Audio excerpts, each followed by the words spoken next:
જામનગર માં સમસ્ત બ્રહ્મ સમાજ શિક્ષણ સમિતિ દ્વારા જાહેર સેવા આયોગની વર્ગ 1 અને વર્ગ 2 ની પરીક્ષા અંગેનો સેમિનાર યોજાયો। જામનગર માં સમસ્ત બ્રહ્મ સમાજ શિક્ષણ સમિતિ દ્વારા રવિવારના રોજ શહેરના ઓસવાળ સેન્ટર ખાતે ગુજરાત વહીવટી સેવા વર્ગ 1 અને વર્ગ 2 ની સ્પર્ધાત્મક પરીક્ષા માટેના સેમિનારનું આયોજન કરવામાં આવ્યું હતું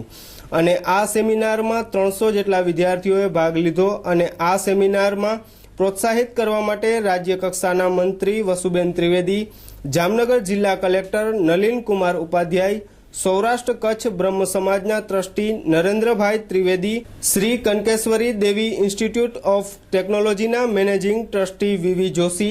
તથા સમસ્ત બ્રહ્મ સમાજ શિક્ષણ સમિતિ આયોજક નયનભાઈ વ્યાસ સહિતના મહાનુભાવો ઉપસ્થિત રહ્યા હતા। જામનગર શિક્ષણ સમિતિ દ્વારા આજ રોજ ઓસવાડ સેન્ટર ખાતે એક જીપીએસસી યુપીએસસીની એક્ઝામ અંગેનો માર્ગદર્શન સેમિનાર યોજવામાં આવ્યો હતો, જેમાં માનનીય મંત્રી શ્રી વસુબેન ત્રિવેદી, સૌરાષ્ટ્ર કચ્છ બ્રહ્મ સમાજના ટ્રસ્ટી નરેન્દ્રભાઈ ત્રિવેદી, નયનભાઈ વ્યાસ, કલેક્ટર શ્રી નલિનભાઈ ઉપાધ્યાય સાહેબ, પુરવઠા અધિકારી જોશી સાહેબ તથા બીજા અધિકારીઓ દ્વારા માર્ગદર્શન સેમિનારમાં આવવામાં આવ્યું હતું અને આ માર્ગદર્શન બ્રહ્મ સમાજના યુવક યુવતીઓને વધુમાં વધુ ઉપયોગી થાય અને એમને મદદ મળે એના માટેના ઉમદા ઉદ્દેશ્યથી આ કરવામાં આવ્યું હતું અને વધુમાં વધુ વિદ્યાર્થીઓ લાભ લીધો છે। આગામી અમે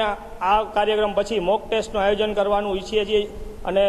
બધા વિદ્યાર્થીઓને વિનંતી છે કે મોક ટેસ્ટ દેવા જે ઈચ્છતા હોય એણે આ જે જૂના નંબર આપેલા હતા ફોર્મમાં એ નંબર ઉપર કોન્ટેક્ટ કરવો અને 300 વિદ્યાર્થીઓએ આમાં ભાગ લીધો હતો।